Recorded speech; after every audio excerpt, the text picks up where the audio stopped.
Today on the show, Kelly, we have the new 2026 Toyota 4Runner in TRD form, and boy, oh boy, this thing is fun. There's a lot to talk about. We have this thing for a short time, so let's get to it right now. We've driven the previous version. I've driven the limited version of this, but this is your first time driving the 4Runner. It is, and wow. I'm actually really excited to give it some road experience. That's right, and welcome to 4Runner life, everybody. Yeah. I have to say, this thing is was a much needed refresh, and everybody had been waiting and waiting, and then when the 4-cylinder dropped, they were like, what? Toyota faithful were just a little confused. But as we were talking to somebody the other day, they were like, this happens with Toyota all the time, is when the customers get used to like the old 4-liter, they were like, oh my God, that thing when it first dropped, oh, that's garbage. Then they loved it. And then Toyota dropped some new technology like the 4-cylinder with the iForce Max, and they're like, oh my God, that's awful. That's awful. Yeah. And then they drive it and they're like, oh, that's great. Well, and let's be honest, a lot of people don't like change. And so it's a natural response of like, I am not gonna like this, I'm going to hate it. And then you kind of get pulled in and drink the Kool-Aid a little bit, and then you realize what you've actually got. And I do think that it's definitely a much needed upgrade on this one for sure. You miss sporty mode over here, has to go right to sports mode with this. Well, if I'm getting out and getting on it, I'm gonna get on it. You do want to experience, because you've not driven this 4-cylinder other than in the truck.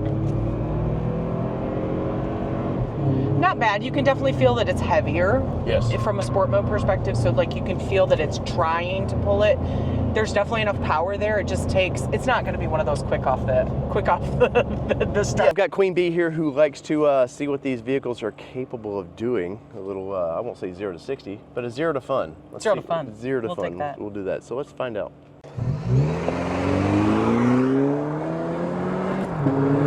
Woo! So it actually I do love the little pops of that. That's awesome. That's very, very awesome. And this SUV has got a lot to like about it. Now we're getting some actually good, decent tires under this, which is unusual for Toyota. They don't like to be dinged for first 6-month reliability issues and noise and all that, but we're getting a nice beefy tire in this. These TRD wheels are to die for. I love these. I think they fit, Kelly, I think they fit this vehicle very well. I don't know that I would ever trade them out. Wow, you saying that? Because you are like super picky when it comes to that. Oh, I know. But yes, I agree. I actually really like them. Did we just agree on something? I know. One thing I don't like is the piano finishy fenders. This has been a ding. It's not. I'm not the only one to talk about this, but where we would take this pinstriping, it's going to show its wear. It does look like though that would be pretty easy to replace if need be, and hopefully Bushwhacker, somebody maybe make something a little more aggressive, because I'm going to want a little bit of wheel poke out.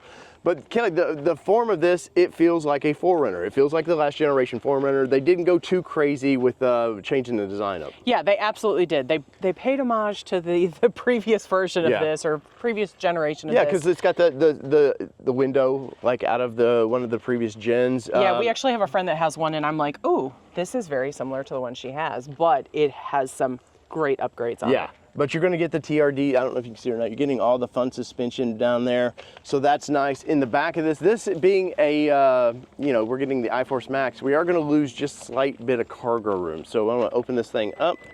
It is powered, which is very, very nice, and it better be for a price point.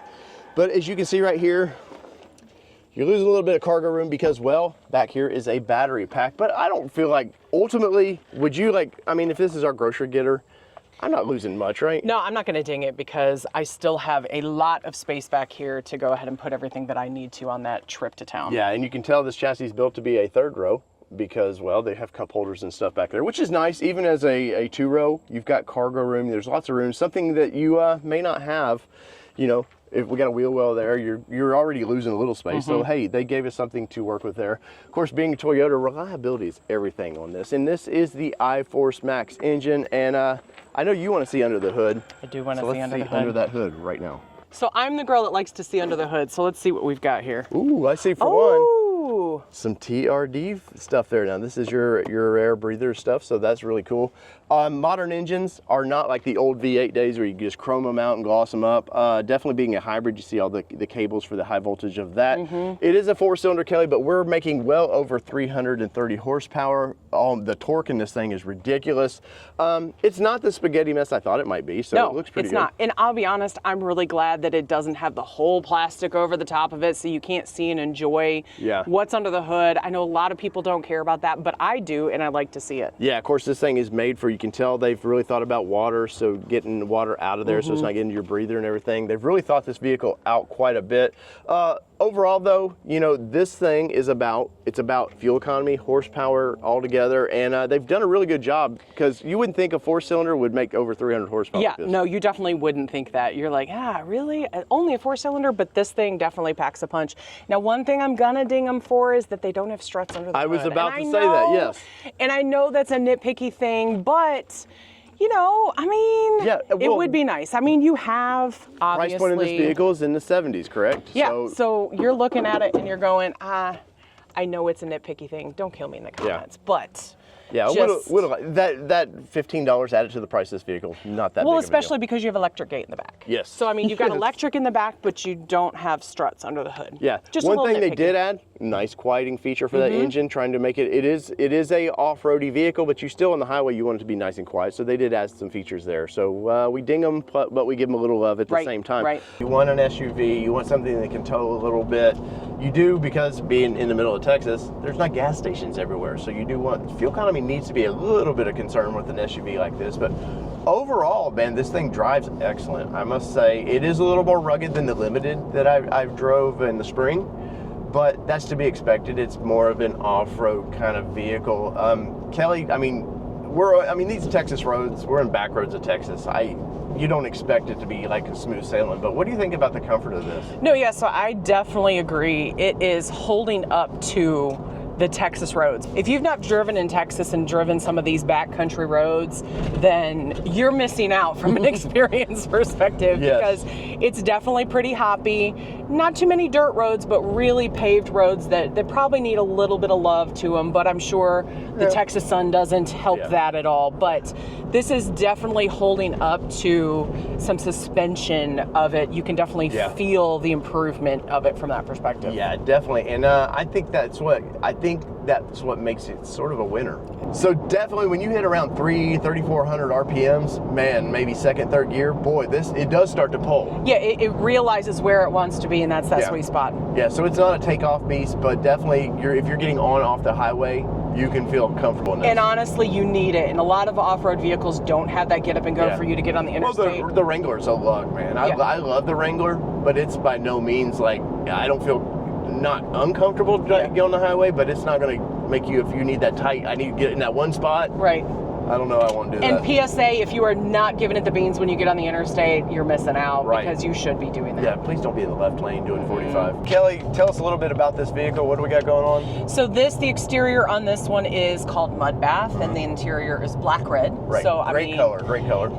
Base manufacturer's SRP is $66,900, so not too bad for a TRD Pro. Right. And as tested, $72,048. Now, that's a tough one, because I really do like this vehicle. Yeah, so included in that, this is actually a little less than most manufacturers when it comes to destination fee, because this one's $1,450. Which is weird, because this is built in Japan. Yeah, isn't that crazy? Yeah. So you've got that. So let's see, what do you have that's additional here? So really, you've got an extra skid plate in the back, towing package, accessory ready, LED lantern, some cargo mats, drop ship indicator.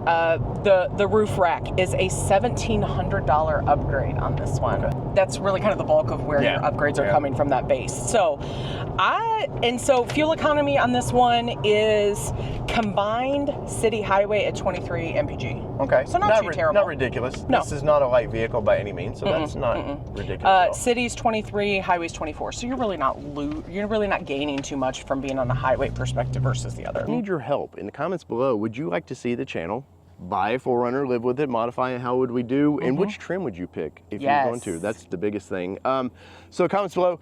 This has just been a quick little session with this. As our friend Corey says, it's just a speed dating session. So in the comments below, let us know what you think about this 4Runner. So whether it be two-wheel drive, four-wheel drive, it does not matter what you drive, unless you're driving the 4Runner this week here on the channel. We're out. Peace. See ya. I got a driver's seat.